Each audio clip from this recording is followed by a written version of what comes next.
Olá pessoal, meu nome é Carlos Renato Cunha, um dos membros do Tributário ao Pé do Ouvido, um podcast feito por advogados públicos e privados que amam o direito tributário e que tem por objetivo fomentar o debate sobre essa área do direito na podosfera nacional. Hoje, apresento para vocês nosso novo episódio com mais uma participação super especial dentro da nossa série sobre a reforma tributária. Nossa convidada de hoje é a professora Vanessa Rahal Canado. A professora Vanessa é doutora e mestre em Direito Tributário pela PUC de São Paulo, advogada em São Paulo, professora da FGV Direito de São Paulo, na graduação, especialização e no mestrado. Também é coordenadora da pós-graduação do INSPER e diretora do Centro de Cidadania Fiscal, a entidade responsável pela elaboração da proposta de reforma tributária que hoje tramita na Câmara dos Deputados sob o número 45 de 2019, de proposta de emenda à Constituição. Muito recentemente, no início de outubro, ela foi ainda nomeada diretora na Assessoria Especial para Assuntos Parlamentares, subordinada à Assessoria Especial de Relações Institucionais do Ministério da Economia do Governo Federal. Com toda certeza, ela é uma dos grandes juristas que hoje refletem no país sobre o tema da reforma tributária.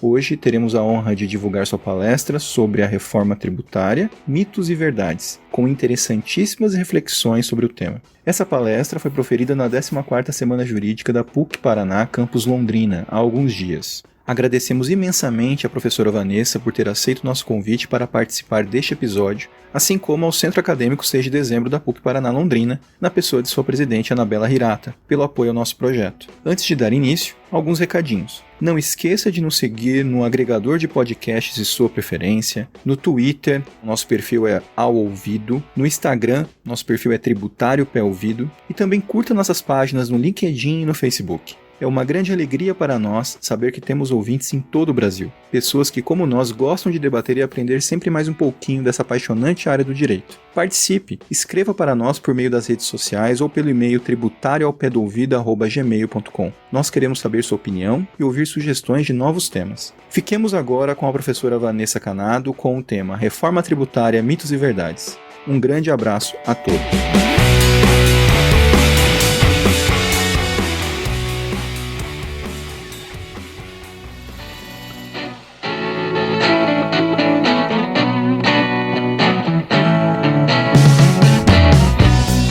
Boa noite.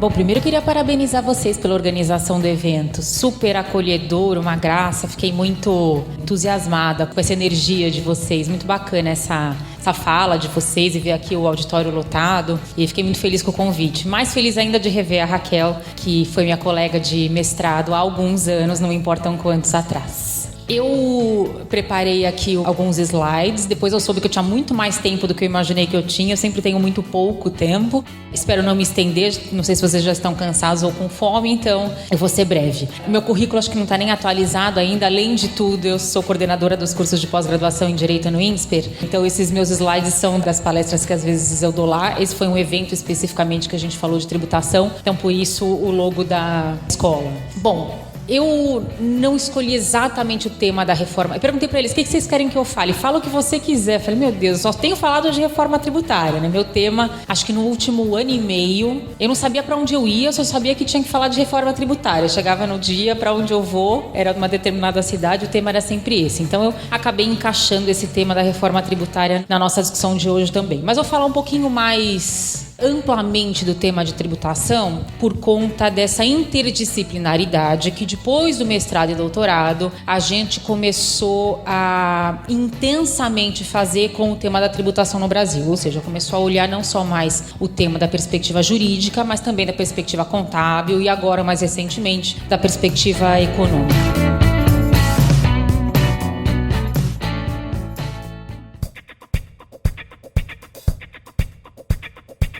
Quando a gente aprende tributação na faculdade, a gente aprende muito mais como é que funciona o desenho jurídico da tributação do que propriamente qual é a racionalidade econômica da tributação. Mas acho que a gente pode partir de um pressuposto bastante intuitivo, que é, para tributar você tem que ter alguma riqueza, concordam? E Comumente falando, do ponto de vista econômico, as 3 riquezas que a gente pode tributar são o patrimônio, com certeza vocês conhecem essa por conta do carnezinho do IPTU, que vocês ainda não pagam, mas provavelmente vem chegar em casa. A gente tem a renda, que vocês também provavelmente ainda talvez não paguem, mas os pais de vocês no mês de abril devem ficar enlouquecidos com a tal da declaração que tem que entregar até o fim do mês. O consumo, que vocês não enxergam muitas vezes que pagam, mas pagam quando adquirem bens e serviços. E a folha, que na verdade é um misto de tributação com custeio para o futuro da aposentadoria.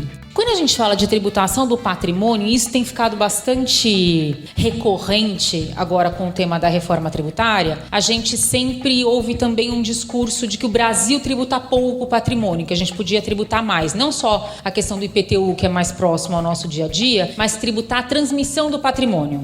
Seja por herança, seja por doação, né? São as 2 formas clássicas de tributação do patrimônio que são tributadas. E há muitas críticas de que o Brasil tributa pouco, a França tributa muito, os Estados Unidos tributam muito. Então, a primeira coisa que eu queria falar sobre essa tributação é que, de fato, no Brasil a gente tem algumas coisas para rever, mas tributar a propriedade é difícil, politicamente difícil, porque é muito próximo do eleitor. Então, toda vez, eu estava escutando agora aqui na salinha que estavam criticando aqui o professor Carlos por ter assinado ali a atualização da planta genérica de valores do IPTU, que vai aumentar o IPTU. E é muito próximo da realidade das pessoas a tributação do patrimônio, então é muito difícil cobrar, porque tributação é um processo político. Mas mais do que difícil cobrar, economicamente, tributar o patrimônio é tributar um estoque de riqueza que está lá parado. Não necessariamente você tem dinheiro para pagar aquele imposto. Então, economicamente, é difícil tributar o patrimônio, além de ser politicamente também complexo. Mais fácil, mas também cheio de brechas e de dificuldades, comparativamente ao patrimônio é mais fácil, mas não é das tarefas que têm sido mais bem-sucedidas em todos os países do mundo, é tributar a renda. A forma mais clássica é o salário, porque não tem como eu escapar. Eu recebo meu salário, a empresa já retém na fonte, já entrega para a Receita Federal, ou uma aplicação financeira, o que quer que seja. Então, uma das tributações mais eficientes que existem é a tributação da renda. Ela não pega igualmente a todos, porque há várias formas de receber renda, não só renda do trabalho assalariado, nem renda do capital das aplicações financeiras. A gente tem aluguéis, a gente tem dinheiro em outros países que não estão no mesmo país onde você mora. Então não é muito simples tributar a renda, mas é muito mais fácil do que tributar o patrimônio. Mais fácil de todos é tributar o consumo, porque a renda você muda de país. A própria residência fiscal a gente muda, né? Muitos brasileiros mudaram de residência nos últimos tempos, especialmente para Portugal. E aí você não paga mais imposto no Brasil.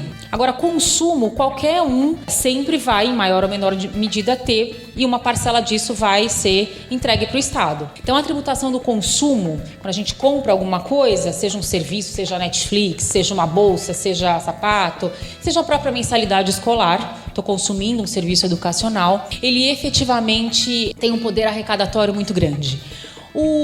Agora, uma coisa interessante, que é o princípio da capacidade contributiva aplicada à renda e aplicada ao consumo, é que a literatura mais moderna, as boas práticas indicam que eu tenho que fazer um pouquinho diferente do que a intuição manda. Então, no imposto de renda, a gente tem que tributar mais quem ganha mais. E na tributação do consumo, a prática anterior era tributar menos os produtos que as pessoas de baixa renda consomem mais. E que são o clássico da cesta básica, né? Por quê? Porque a pessoa de baixa renda, ela praticamente consome tudo.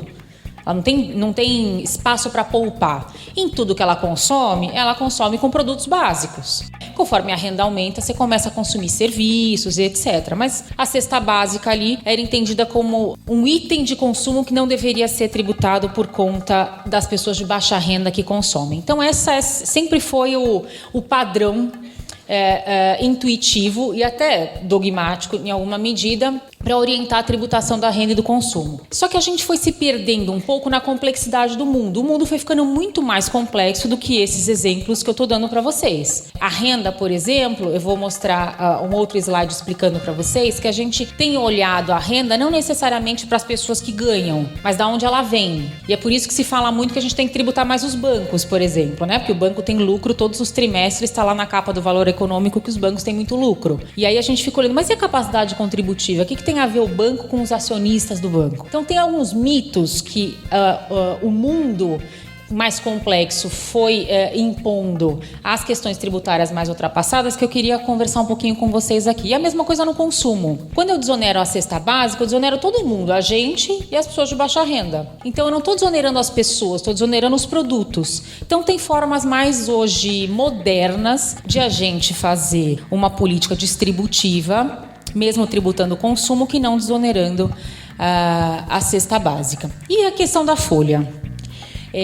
Aqui no Brasil a gente tem uma classificação dos tributos bem peculiar, mas o fato é que se vocês olharem em qualquer livro de economia ou mesmo na literatura jurídica de outros países, onde há muito essa conversa com a economia, tributos para eles são esses três, renda, consumo e patrimônio. A tributação da folha, na verdade, é um pedaço do salário ou de qualquer remuneração do trabalho que você poupa, não só para a Previdência no futuro, mas para outros benefícios assistenciais.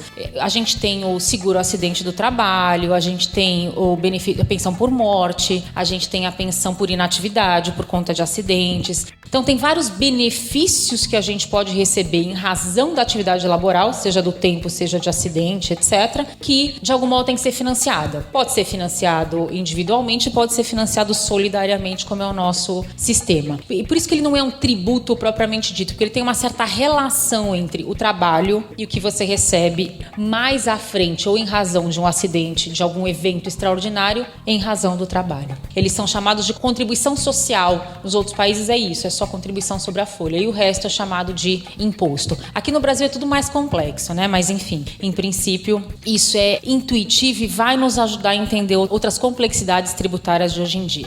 Vamos lá, para tentar trazer um pouquinho para a realidade de vocês, eu coloquei aqui como é que os impostos estão distribuídos na nossa Constituição. Aquele primeiro slide mostra para vocês como é que os economistas organizam a tributação. É muito mais intuitivo. Os juristas organizam de uma outra maneira, porque obviamente a gente olha para a Constituição Federal. E aí eu coloquei aqui colorido para a gente tentar fazer um depara, né? Então, a gente tem o imposto de renda, em roxinho claro ali em terceiro lugar, que fica para a União. A gente tem a tributação do consumo em azul, que propositadamente, vocês vão ver que ela tá um pedacinho para a União, um pedacinho para os estados e um pedacinho para os municípios. Então, hoje a gente tem uma carta política, que é a Constituição Federal, que tentou, a pretexto de dar autonomia para os entes federativos, distribuiu competência tributária. Então, ao invés de só a União tributar o consumo, não. A União tributa consumo de produto industrializado, na fase de industrialização. Os estados tributam as mercadorias e alguns serviços que têm muito poder arrecadatório, como é o caso de comunicação e a própria energia elétrica, que entra no conceito de mercadoria, e os municípios tributam os outros serviços. E a gente tem os tributos de patrimônio, que também estão divididos, né? Você pode ver que tem amarelinho nos três entes da federação, e os chamados extrafiscais, que são impostos sobre câmbio e comércio exterior, para eu regular a entrada e a saída de moeda estrangeira do Brasil, ou a entrada e a saída de bens importados e exportados do Brasil.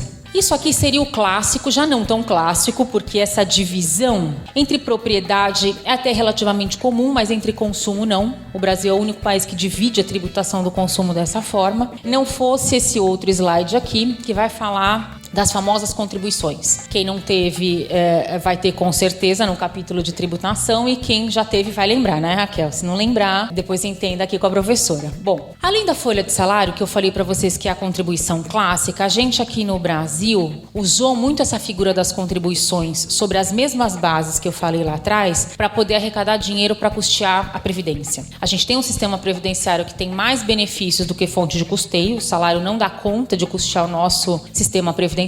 Então a gente criou o PIS/COFINS, que no fim das contas acaba incidindo sobre as notas fiscais de vendas de bens e serviços. A gente criou um outro tributo sobre o lucro, que ao invés de chamar imposto de renda, chama contribuição social sobre o lucro. As empresas pagam quando oferem o lucro. E um monte de contribuiçãozinha setorial, que acaba incidindo sobre o preço das coisas. Então a CID Royalties, que é tecnologia, quando eu importo direito de exibição de um filme no Brasil, eu tenho que pagar royalties lá para fora, né? E aí eu cobro essa CID, que acaba sendo um ônus na importação desse direito, né? Aí tem a combustíveis, tem o setor de telecomunicação e uma lista imensa aqui de contribuiçõezinhas setoriais, que no fundo a gente foi criando para poder arrecadar mais dinheiro, ou para fazer superávit primário, como é o caso dessas contribuições aqui, ou para fazer custeio da Previdência e jus aos benefícios todos que a Constituição Federal estruturou, como bem colocado na palestra do professor Luiz anteriormente aqui. Por que eu estou falando tudo isso? Porque essa dissociação entre divisão jurídica e constitucional das bases tributárias com a divisão econômica é o que faz com que o nosso sistema tributário seja muito complexo e que se fale de reforma desde que, particularmente, eu comecei a estudar direito tributário. Os países todos falam de reforma, o sistema tributário sempre precisa ser revisado, mas o caos brasileiro realmente é muito peculiar e eu vou mostrar alguns dados aqui para vocês. Quando a gente fala de reforma tributária, aí vocês devem ver nos jornais e ouvir alguns defendendo uma reforma tributária mais restrita ou mais fatiada, que a gente chama, né, em fases, e alguns defendendo uma reforma tributária mais ampla. Quando a gente fala de mais ampla ou mais restrita, de algum modo a gente está falando o seguinte: olha, eu acho que tudo precisa mudar. Precisa mudar o patrimônio, mudar a tributação da renda, precisa mudar a tributação do consumo, inclusive da folha. Então aqui eu estou falando da reforma mais ampla possível, ou seja, eu reformo todas as bases de incidência. Ou eu posso pegar uma base de incidência que tem vários tributos e também fazer uma reforma ampla, como que a gente está discutindo agora, que é a reforma da tributação do consumo, Por que é mais difícil fazer essa reforma ampla que mexe em uma tributação que está espalhada por vários entes federativos? Porque mexe com mais gente, Então quando eu vou fazer uma reforma da tributação do consumo, eu tenho que conciliar os interesses da União, dos estados, dos municípios e de todos os particulares que de algum modo perdem com uma mudança de sistema tributário. Então é muito difícil fazer reforma tributária ampla. O impacto dela é muito grande, é por isso que a dificuldade também é muito grande. E a fatiada, óbvio, vai mexer com um ente federativo, como por exemplo o PIS/COFINS da União. Então é muito simples, não preciso negociar nada com estados e municípios, vou negociar lá com alguns setores que vão perder em razão da mudança do sistema, mas é muito mais simples e obviamente o impacto também é muito menor. O impacto no ambiente de negócio se restringe àquele tributo e àqueles setores. Então, ao invés de ficar brigando se será melhor, politicamente viável ou não, a verdade é que a gente precisa mapear essas dificuldades e entender que, se a gente quer um grande impacto, só reforma tributária ampla. Mas se quer dar uma melhoradinha no sistema, dá para fazer uma reforma fatiada. A outra discussão que vocês devem acompanhar na mídia, e hoje em dia o tema está na moda, é se a gente precisava reformar o sistema tributário, as bases de incidência, todos aqueles impostos que eu mostrei para vocês e contribuições, ou se bastaria a gente fazer uma reforma do custo de conformidade, ou seja, das regras que impõem controle que as empresas têm que fazer para apurar o tributo. Porque hoje as empresas gastam muito dinheiro com gente preenchendo nota fiscal, planilhando a nota fiscal, pagando guias, prestando informações ao fisco. Então tem gente que defende que só uma reforma nessas obrigações acessórias seria suficiente. Eu realmente acho que não. Acho que se a gente não mexer naquela divisão, por exemplo, do consumo, a gente pode até dar uma limpada no excesso de prestação de informações que os empresários prestam para o fisco, mas é uma questão de tempo para tudo aquilo voltar, É como se eu tivesse uma doença, essa doença, quando assimilada pelo corpo, faz subir a temperatura, a gente tem febre, a gente pode tomar um remédio para febre e pronto, Você resolve, mas obviamente ela vai voltar porque você não tratou a doença. Então esse é o paralelo. E por quê? Porque o custo, toda essa burocracia, não nasce do nada, Ela nasce de termos tantos impostos dividido entre entes diferentes. Então uma coisa é a informação que o município gostaria de ter, outra coisa é a informação que o Estado gostaria de ter e outra coisa é a informação que a União gostaria de ter. Então, se a gente não mexer nisso, vai continuar enxugando gelo. É a mesma coisa o contencioso. Eu ouço muito falar em reforma do contencioso tributário. Não, o que a gente precisa é fazer uma reforma do CARF,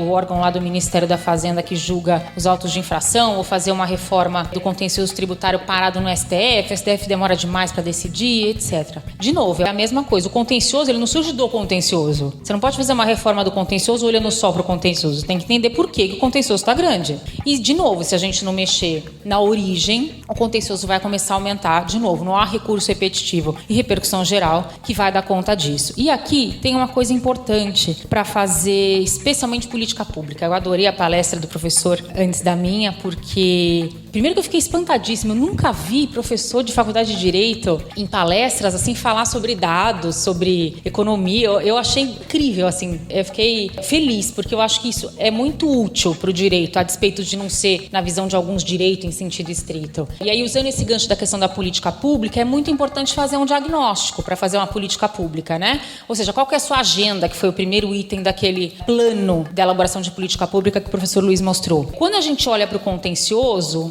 tem 4,5 trilhões de contencioso tributário no Brasil. Então o problema é o contencioso. Não, peraí, o dado é esse. Temos 4,5 trilhões. O problema não necessariamente é o próprio dado. Tem o dado e tem o diagnóstico. Por que a gente chegou naquele problema? Então tem que fazer uma diferença entre o que é dado e o que é diagnóstico.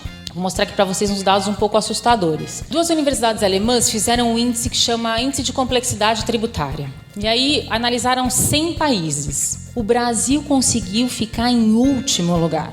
Último. Então, quando a gente fala que o sistema é complexo, não é só uma retórica. Efetivamente, o nosso sistema é terrível. E aí aqui tem um gráfico mostrando uma comparação com os BRICS, por exemplo.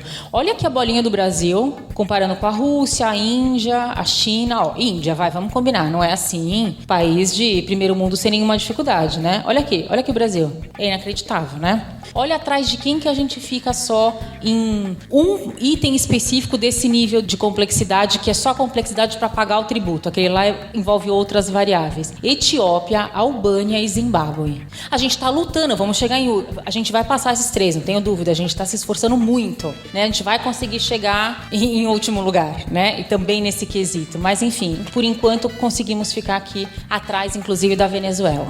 Bom, como eu disse a vocês, eu acho que esse problema de complexidade contencioso tem uma questão estrutural para ser resolvida. Quando vocês consomem alguma coisa, então eu estou consumindo lá eu assinei a NET. Aí começam a surgir vários produtos derivados da assinatura da NET. Eu tenho o On Demand, eu tenho o NET Now, eu tenho... Agora a Globo tem a Globosat, a Globoplay. Enfim, eu não assisto muito televisão, mas eu sei que os produtos vão derivando. E aí, o mundo real vai se desenvolvendo e vai misturando mercadoria com serviço, com tecnologia, e o sistema tributário está lá paradinho dizendo o seguinte, ó, é produto industrializado? Não, então não tem IPI. Mas é serviço? De algum modo é serviço, mas é serviço de comunicação ou é outro tipo de serviço? Porque se for de comunicação, é ICMS. Se for outro tipo de serviço, é ISS. Mas Netflix não é serviço, ninguém está fazendo nada, você só está escolhendo lá o filme, então não tem nada. Essa é a discussão de hoje. Porque o sistema tributário está lá congelado e o mundo está acontecendo. Então hoje, se você assina a NET e compra um filme no NetNow, você paga mais de 30% de ICMS, porque aquilo está embutido no pacote do serviço de comunicação. Se você assina o Netflix, embora a Netflix pague ISS, que é o Imposto sobre Serviços, há toda uma tese de que não precisaria pagar, porque o conceito de serviço só envolve obrigações de fazer e etc. Então eu começo a criar critérios para recortar a realidade que são muito difíceis no dia a dia. Quando eu encomendo móveis sob medida, eu estou comprando mercadoria, eu estou comprando serviço. É muito difícil, porque são as duas coisas juntas, né? Então, se a gente não resolver o direito, tem que se acomodar à realidade. A realidade não vai se acomodar ao direito. Toda vez que a realidade se impõe e o direito não acompanha, a gente tem esse embate, esse nível permanente de insegurança jurídica. Então, enquanto a gente tiver 27 estados legislando sobre ICMS, 5 mil municípios querendo arrecadar ISS e mais a União com 3 tributos, que é o PIS, COFINS e o IPI, a gente não vai ter segurança jurídica. De novo, não adianta reformar o contencioso para ter segurança jurídica.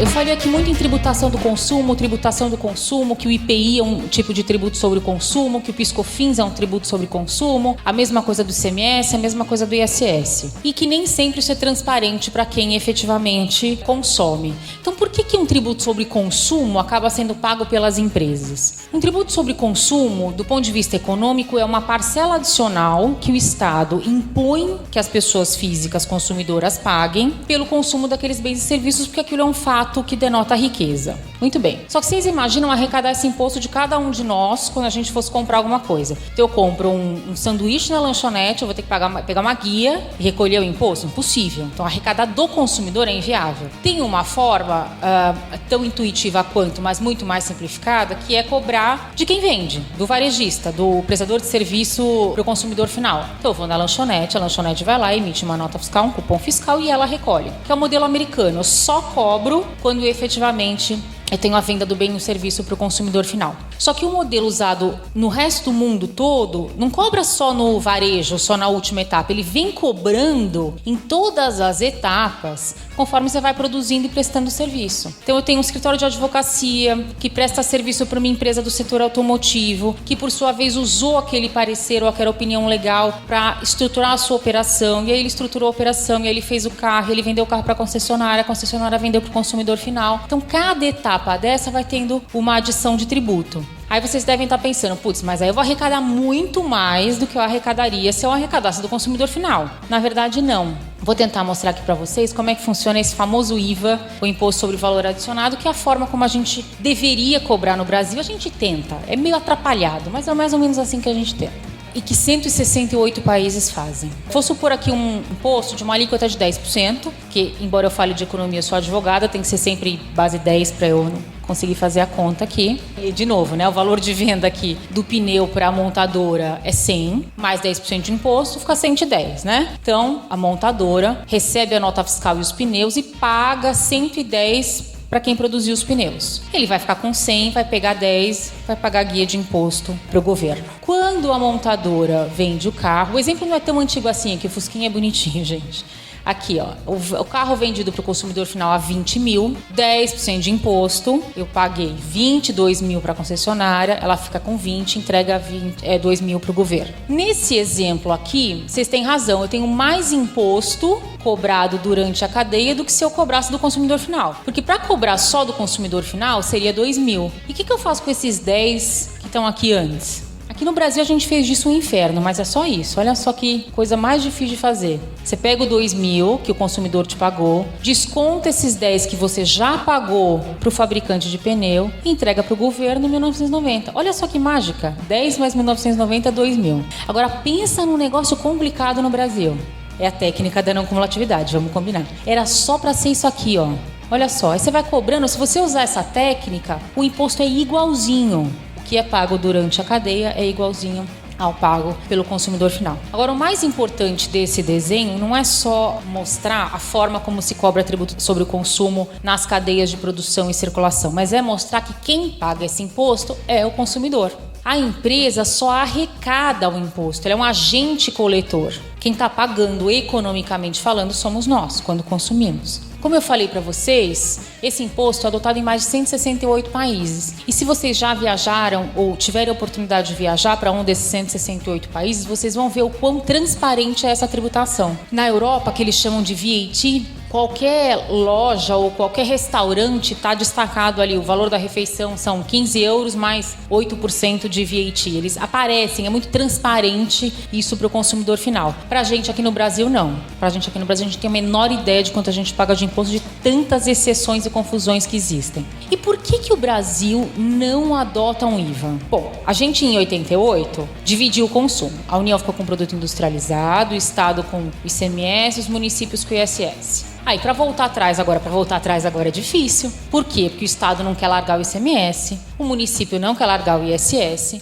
e ninguém quer dar esses poderes, obviamente, para a União. Então, a gente não conseguiu, durante todos esses anos, criar um imposto sobre o consumo, porque ele exige a unificação desses impostos todos. E aí tem que escolher um ente federativo para fazer essa unificação. E no mundo todo, esse imposto é cobrado pelo governo federal.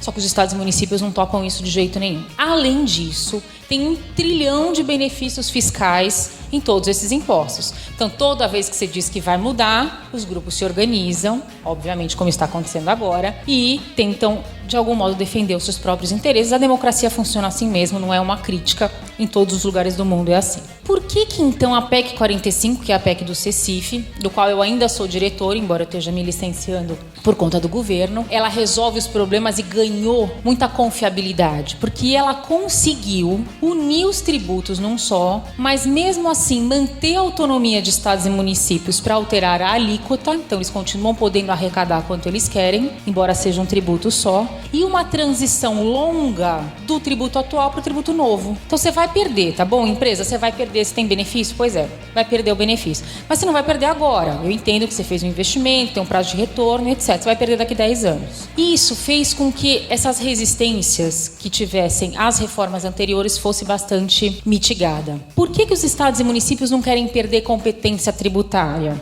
E por que a competência tributária para mudar somente a alíquota preserva a autonomia? O que acontece? Lembra o desenho que eu mostrei aqui para vocês? Vejam que o IVA, ele sempre é pago para onde eu estou mandando o produto. Então aqui, se o fabricante de pneu está em São Paulo e a fábrica de automóveis está na Bahia, onde é que eu vou consumir de algum modo o pneu? Onde é que eu vou aplicá-lo na produção? Na Bahia. Então o imposto pertence à Bahia. E quando eu for vender o carro, se eu vender para o Mato Grosso, eu tenho imposto para o Mato Grosso. O imposto ele segue o local de consumo. É intuitivo. Só que aqui no Brasil, a gente cobra tributo que a gente chama na origem, que é onde o bem é produzido. E aí o que acontece? Se a gente cobra o imposto onde o bem é produzido, parece que quem está pagando o imposto é o produtor. Ele está coletando, mas de fato o imposto está sendo cobrado pelo estado ou município onde ele está localizado. E aí começa a guerra fiscal dos incentivos fiscais. Porque se eu cobro o imposto não onde ele vai ser consumido, mas onde o bem está sendo produzido, eu dou incentivo fiscal para atrair a fábrica da Ford para a Bahia. Bom, o mercado consumidor está no Sudeste, não importa. Eu faço o cálculo de quanto eu vou gastar de frete da Bahia para São Paulo e versus o benefício fiscal que a Bahia está me prometendo. Se minha margem de lucro for melhor, mesmo com o custo do frete, eu mudo para a Bahia. Ah, mas e as estradas que vão gastar muito mais, eu vou ter mais poluição, não tem o menor sentido isso. Não importa. É assim que as atividades econômicas se organizam. Então aqui no Brasil, não só a gente dividiu as competências tributárias, como também cobra o tributo na origem onde ele é produzido, quando na verdade a gente está cobrando no destino. E aí quando eu migro para o tributo que é corretamente recolhido, onde a mercadoria ou o serviço é consumido, muita gente perde. Dentre eles, a Zona Franca de Manaus, os estados o Nordeste nem perde tanto, porque tem muito consumo. Mas o Centro-Oeste, por exemplo, são estados que perdem muito. Então, é muito difícil fazer a reforma por conta disso também. Então, por isso, também tem uma transição para estados e municípios não perderem receita.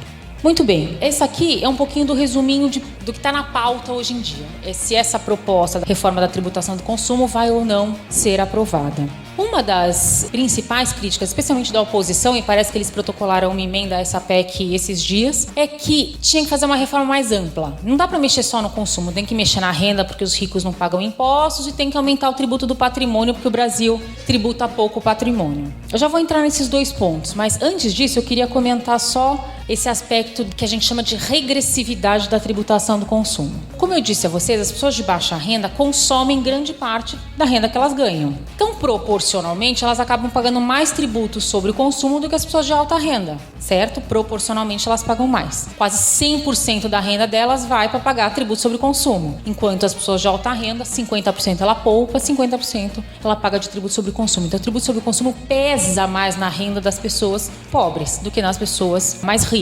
Então, quando a gente fala de uma reforma da tributação do consumo, a primeira crítica é: poxa, mas justa a tributação do consumo que é injusta, por que você não vai olhar para a renda ou para a propriedade? Muito embora isso seja teoricamente verdade, no Brasil a gente consegue ser tão ruim que a gente consegue na tributação do consumo, que tributando igual seria ruim, porque os pobres vão pagar mais se eu tributasse igual, eu consigo tributar menos os ricos e mais os pobres, não só proporcionalmente, mas progressivamente. Por quê?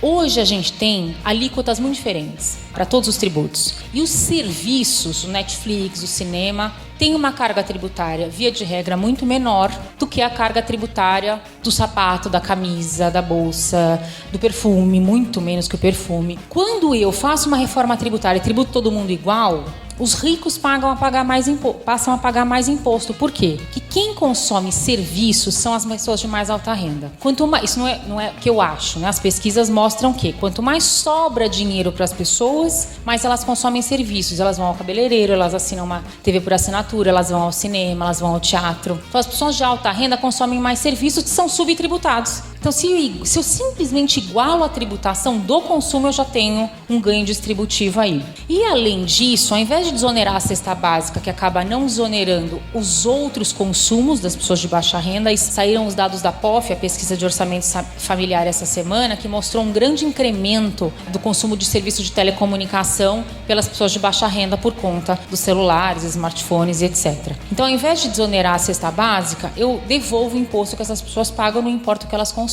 Então, hoje, com esse mecanismo, eu consigo melhorar ainda mais, mesmo só reformando o consumo, a distribuição da carga tributária no Brasil. Bom, uma outra discussão que está na mídia, quando eu critico a reforma da tributação do consumo e digo que tem que tributar a renda, é a tributação dos dividendos, que são os lucros que as empresas distribuem para os seus sócios e que aqui no Brasil, juridicamente, eles são isentos. Sempre tem essa discussão bastante apaixonada, né, de que as pessoas mais ricas e que recebem renda do capital não são tributadas porque quando eles distribuem o lucro é isento de tributação. E é verdade, o lucro é isento de tributação. Só que isso é só uma técnica de arrecadação. Juridicamente ele é isento, mas economicamente não. Por quê? Porque você pode escolher tributar o lucro quando a empresa apura, quando a empresa distribui ou quando a pessoa física recebe. Obviamente, ninguém tributa só na pessoa física quando ela recebe, porque é mais difícil de fiscalizar. Todo mundo cobra pelo menos um pouco quando a empresa apura o lucro. E no Brasil a gente cobra todo o imposto quando a empresa apura o lucro, antes de distribuir para os sócios. A nossa alíquota de imposto de renda no Brasil é 34%, o lucro das empresas. Então eu pago o imposto e distribuo para o sócio que sobra. Então quando eu distribuo, o sócio já pagou o imposto. Tem gente que paga menos que 34%? Tem. Tem que resolver isso? Tem. Mas não é verdade que o dividendo não paga imposto. É só uma questão de técnica de arrecadação. O lucro é o mesmo. Eu cobro da empresa ou cobro de quem recebeu. E isso é importante porque sempre aparece uma discussão sobre quem deveria pagar mais imposto. E aí eu começo a olhar para a empresa. O banco tem sempre lucro. Setor imobiliário também tem bastante lucro. Vamos tributar o setor imobiliário. Vamos tributar menos as pequenas empresas, né? Vocês devem concordar. Vamos tributar menos as empresas que são menores, etc e tal. Então, o que a gente faz quando a gente olha para o lucro das empresas e para a capacidade contributiva das empresas? A gente faz uma pessoa física que é sócia de uma empresa do Simples Nacional, que pode ter de lucro mensal R$100 mil, pagar 2% de imposto de renda, que é a carga do Simples Nacional em determinada faixa. E quem comprou uma ação do Itaú na Bolsa e recebeu R$100 mil de dividendos, pagou 45% de imposto. É isso que a gente faz.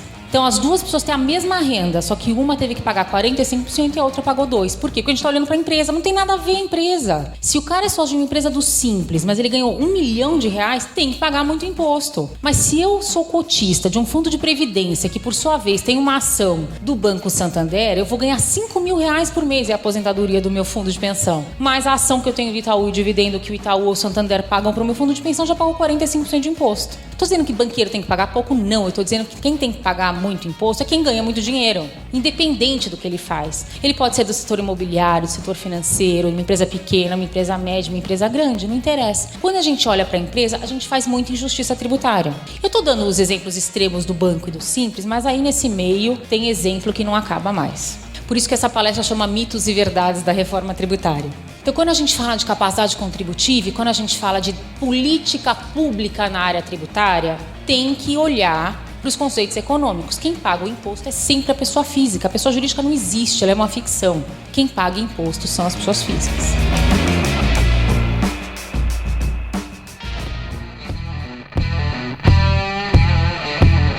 Muito bem, como eu disse a vocês, essa coisa, os ricos não pagam imposto no Brasil. Bom, nesse exemplo que eu dei para vocês, da pessoa que é acionista de uma empresa do Simples, ganha R$100 mil e pagou 2%, é verdade. Não pagou imposto, gente. 2% de imposto com uma renda de R$100 mil, tem o menor cabimento. Então, esse rico não paga imposto. Agora, e o acionista do banco? Não necessariamente. Pode ser de uma outra empresa, pode ser de uma automobilística, pode ser de qualquer setor. Se ele é acionista de uma empresa de lucro real, que é o regime regular das empresas grandes, ele pagou 34%.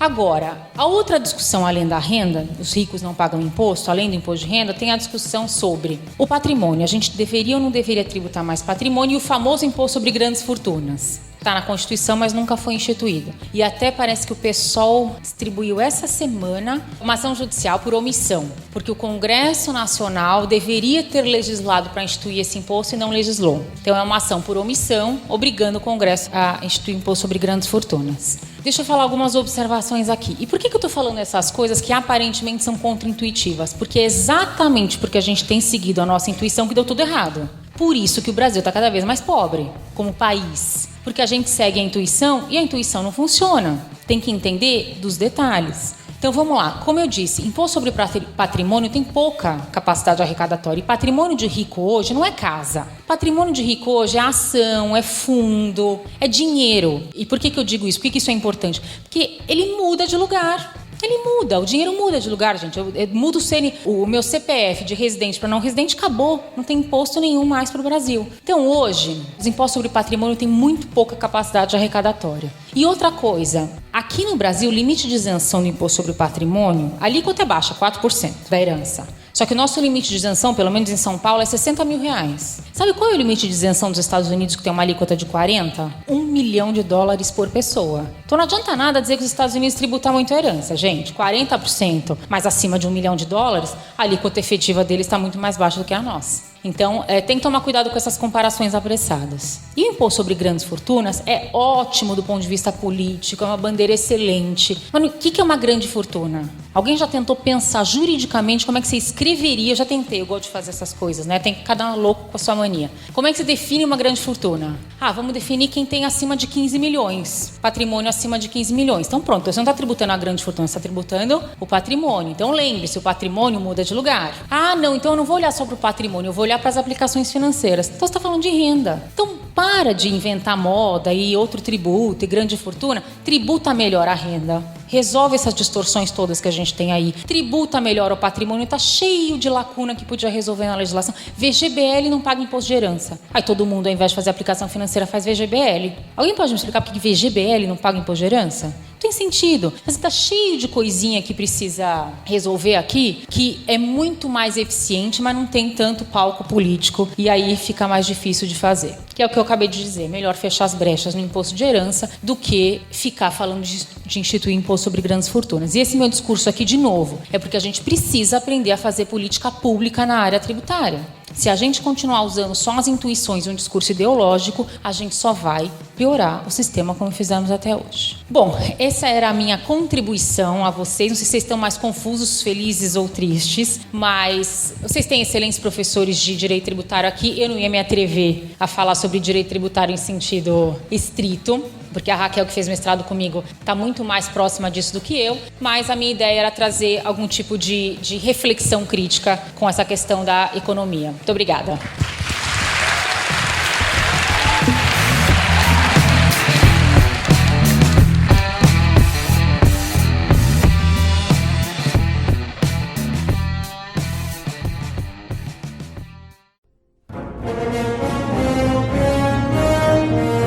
Este episódio foi editado por Atelas, soluções em áudio para podcasts.